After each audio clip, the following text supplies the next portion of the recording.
여러분 안녕하십니까? KBS 아메리카 뉴스입니다. 민주당이 1조 9천억 달러 규모의 경기 부양안을 사실상 단독 처리할 수 있는 발판을 마련했습니다. 상원에 이어 하원에서 잇따라 예산 조정 결의안을 통과시키면서 공화당 견제 없이 입법에 속도가 붙을 전망입니다. 연방 상원에서 실시된 예산 조정 결의안 표결. 민주당 상원의원 50명이 찬성을, 공화당 50명 전원이 반대를 던졌습니다. 동수를 기록하면서 상원 의장인 카말라 해리스 부통령이 부임 이후 첫 캐스팅 보트를 행사했습니다. On this vote, the yeas are 50, the nays are 50. The Senate being equally divided, the Vice President votes in the affirmative, and the concurrent resolution as amended is adopted. 이번 결의안 통과로 경기부양 구제 법안은 상원에서 60표가 아닌 단순 과반표로도 통과될 수 있게 됐습니다. 상원에 이어 하원도 오늘 예산 조정 결의안을 찬성 219대, 반대 209표로 통과시켰습니다. 이미 민주당이 하원을 장악한 만큼 예상됐던 결과지만 향후 상임위에서 조정 절차를 거칠 경기 부양안의 통과는 거의 확실해졌습니다. 예산 조정권은 지난 2010년 오바마 전 대통령이 건강보험 개혁 법안을 추진할 당시, 그리고 트럼프 전 대통령이 감세안을 통과시킬 당시 사용된 적이 있습니다. 반대 측의 무제한 의사진행 방해, 필리버스터를 무력화할 수 있는 카드로 사용되는 만큼 자칫 의회 내 당파적 분열이 심각해질 수 있다는 단점이 있습니다. 다만 아직까지 1조 9천억 달러 규모의 경기 부양안이 최종 확정된 것은 아닙니다. 바이든 대통령이 공화당과의 합의를 중요하게 생각하고 있는 만큼 향후 상임위원회에서 조정 절차를 거쳐 최종안이 확정될 예정입니다. 그렇다 해도 일단 3월 중순경 만료되는 실업수당 등을 이어가기 위해서라도 추가 경기 부양안의 조속한 통과가 절실한 상황. 대규모 부양안이 통과되는 시기가 가시권에 들어왔다는 점에서 이번 표결은 의미하는 바가 적지 않습니다. 제약업체 존슨앤존슨이 식품의약국 FDA에 코로나19 백신 긴급 사용 승인을 신청했습니다. 허가가 나오면 세 종류의 트리플 백신이 코로나 퇴치에 나서게 됩니다. 김경일 기자가 보도합니다. 존슨앤존스 계열사 얀센바이오테크는 최근 식품의약국 FDA에 자사 백신 긴급 사용 승인을 신청했습니다. FDA 백신 생물의약품 자문위원회는 사용 여부를 논의할 예정입니다. 승인이 떨어지면 화이자, 모더나 백신에 이어 미국에서 세 번째 사용 허가를 받게 됩니다. 존슨앤존슨 백신은 기존의 2차례 백신 접종과 달리 한 번만 맞으면 됩니다. 또 영상 2도에서 8도의 보관 유통이 가능해 화이자와 모더나 백신보다 배급이 수월해지고 접종 속도도 한층 높일 수 있을 것으로 기대되고 있습니다. I think they're good enough to help attack the pandemic if they can augment the vaccine supply. And in addition to being one dose, these vaccines also don't require ultra low complex storage conditions. So there are some practical advantages. 존슨앤존슨 백신은 효과 면에서 평균 66%의 예방 효과를 보이고 있다고 발표했습니다. 미국에서는 72%, 남미에선 66%로 지역에 따라 편차를 보이고 있습니다. 3상 임상에서 95%의 효과를 나타낸 화이자와 모더나보다는 효능이 낮은 편입니다. 다만 FDA 백신 사용 승인 기준인 50% 충족은 무리가 없다는 전망입니다. 존슨앤존슨은 올 상반기 미국에서 1억 회분의 백신을 공급할 계획입니다. 한편 화이자와 모더나 백신이 비교적 안전하다는 평가 결과가 나왔습니다. 이탈리아 의학청은 화이자와 모더나 백신 부작용 사례는 10만 도스당 469건으로 부작용 발생률은 0.47%로 낮다고 보고했습니다. 전체 부작용 사례 중 92.4%는 접종 부위 통증, 발열, 무기력, 근육통 등의 가벼운 증상입니다. 심각한 사례는 전체 7.6%지만 이 가운데 4분의 3은 병원 치료가 필요 없는 경우라고 밝혔습니다. 백신 접종이 빨라지면서 부작용 사례도 늘고 있지만 심각한 수준은 아니라는 평가입니다. 다만 백신을 맞지 않겠다는 미국인은 4명 중 1명으로 집단 면역을 위한 70에서 85% 백신 보급에 걸림돌이 되는 것 아니냐는 우려가 커지고 있습니다.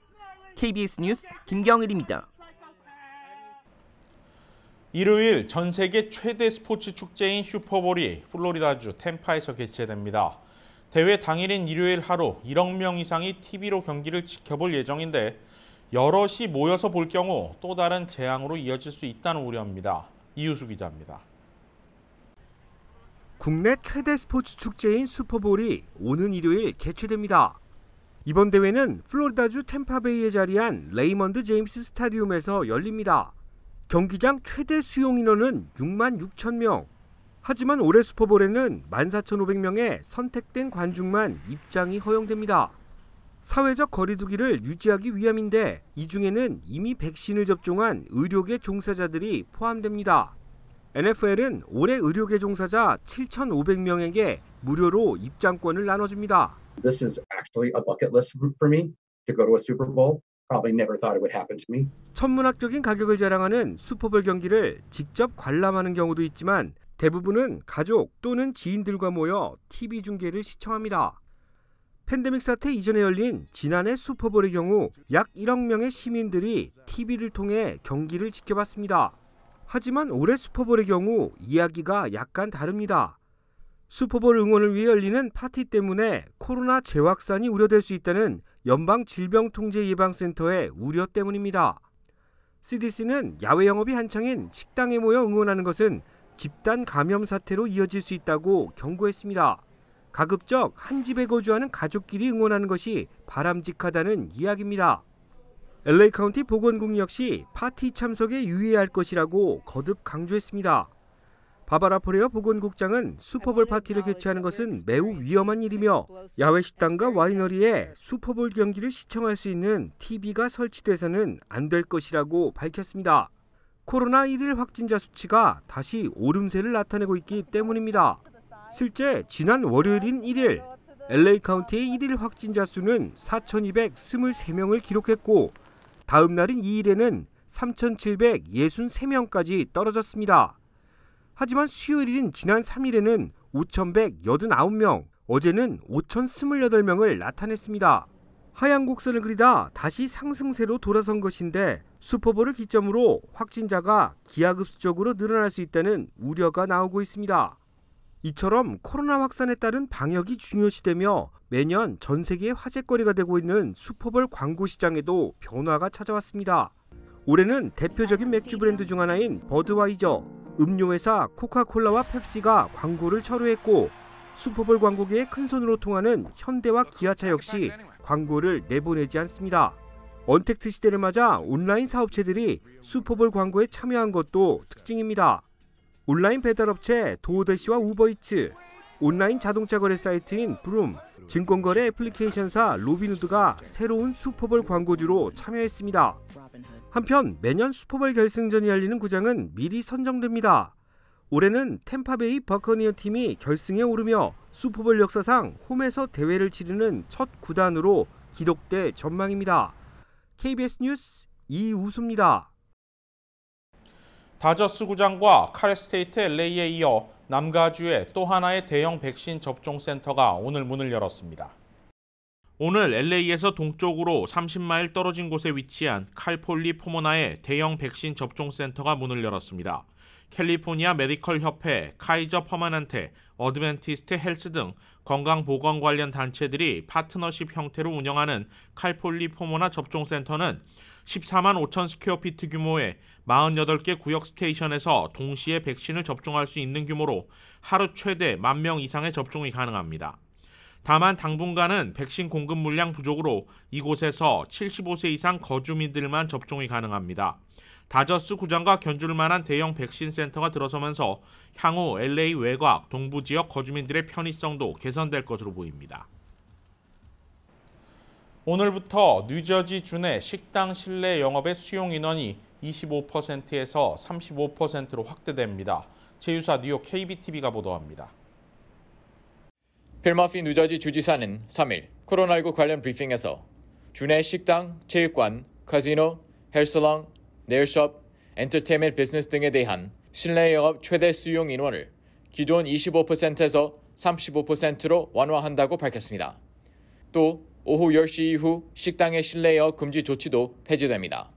하지만 영업시간 제한은 각 로컬 정부가 자율적으로 결정할 수 있습니다. 이외에도 종교 행사 및 예배, 결혼식, 정치 행사, 추모식 등에 대한 실내 모임 최대 수용 인원이 35%, 최대 150명으로 늘어납니다. 주지사는 최근 병원 입원자 수, 하루 확진자, 전염률 등 코로나19 관련 수치가 전반적으로 감소세로 보여 이 같은 완화 조치를 내리게 됐다고 밝혔습니다. 또 이날 머피 주지사는 다음 주부터 대형 체인 약국인 CVS, 라이트에이드 등에서 코로나19 백신 접종이 시작된다고 밝혔습니다. 이는 2일 조 바이든 행정부가 오는 11일부터 전국 약국에 코로나19 백신을 접종 공급한다는 계획에 따른 것입니다. 앤드루 코모 뉴욕 주지사도 백신 공급 확대로 앞으로 3주간 뉴욕주의 백신 공급량이 20% 증가할 것이라며 약국들은 연방 정부로부터 10%의 추가 물량을 받을 것이라고 설명했습니다. KBTV 뉴스 이창환입니다.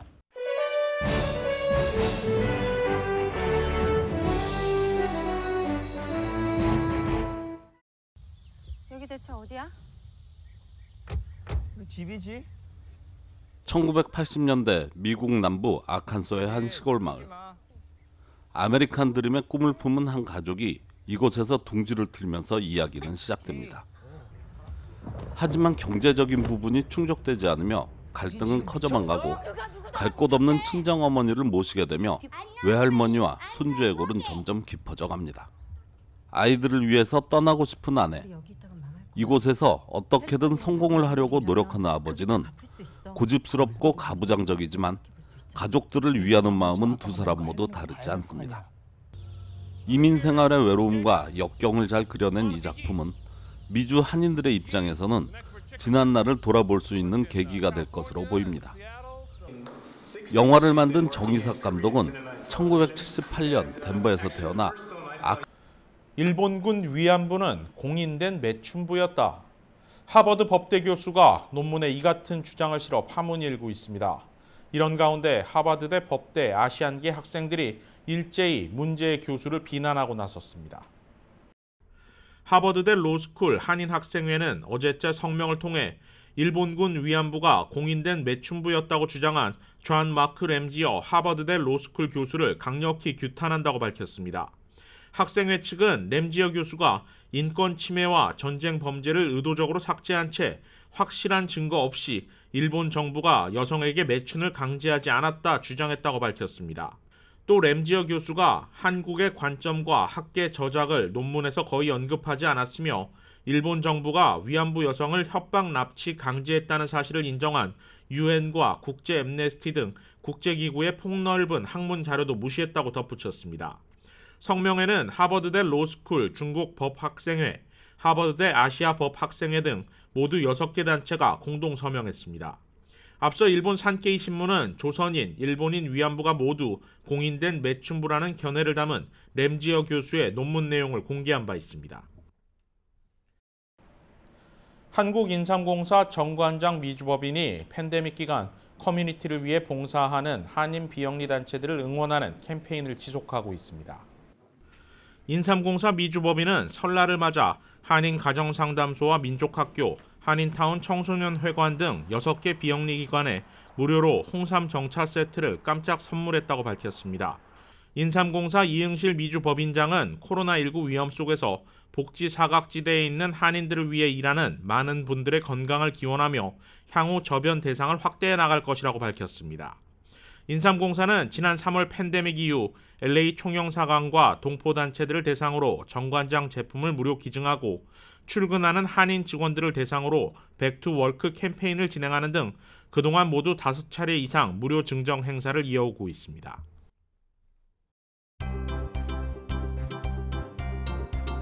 오늘의 주요 단신입니다. LA 경찰국은 오늘 오전 3700 윌셔파크 플레이스 잔디광장 인근에서 성이 홍씨인 한인으로 추정되는 남성 1명이 숨진 채 발견됐다고 밝혔습니다. 경찰은 사인이 약물 과다 복용으로 추정하고 수사를 벌이고 있습니다. LA 한인타운 북쪽 101번 프리웨이에서 오늘 새벽 5시쯤 뺑소니 사고가 발생해 1명이 숨졌습니다. 숨진 사람의 나이와 성별 등 신원은 공개되지 않았습니다. 블룸버그 통신은 코로나19 관련 데이터를 종합해 분석한 결과 정상으로 돌아가는데 약 7년이 걸릴 것으로 전망했습니다. 현재 전 세계 백신 접종 속도와 양이라면 7년은 걸려야 한다고 계산했습니다. 디즈니랜드와 매직 마운틴 등 대형 테마파크들의 리오픈을 위한 법안이 발의됐습니다. 캘리포니아 주정부는 디즈니랜드와 매직 마운틴이 직간접적으로 126억 달러의 수익을 가져다 주고 연방과 주, 로컬 정부에 15억 달러 세금을 지불하고 있다며 리오픈 법안을 발의했습니다. 연방노동부가 지난 1월 신규 일자리 창출은 4만 9천여 개, 실업률은 6.3%로 나타났다고 발표했습니다. 당초 시장에서 기대한 5만 개 일자리 창출에는 미치지 못하면서 경기가 장기간 회복되지 못할 것이란 예측이 나오고 있습니다. KBS 아메리칸 뉴스는 시청자들의 의견을 소중히 생각합니다. KBS 아메리칸 뉴스 마칩니다. 고맙습니다.